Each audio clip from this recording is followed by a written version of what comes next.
hot out of the oven using Protective Diet's Fruit Crumble recipe. Look at all of these fresh apricots I got. I feel so blessed to have these amazing ingredients fresh picked. These are from Leonard's garden, gifted to me by Loma, from one neighbor to another. And these we picked at the Eccles.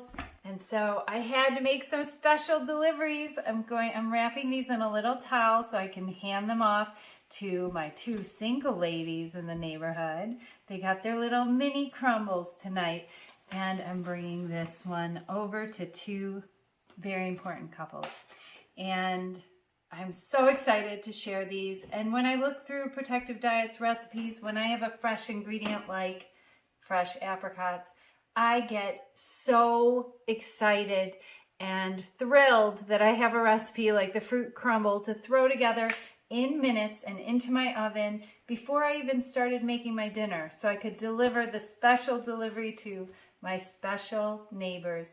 And having things like this, there's nothing like sharing them back when you're gifted fruit like this. I'm thrilled. I'm so excited. Let's go, Jerry. Special delivery. Special delivery. Take care. And best of health.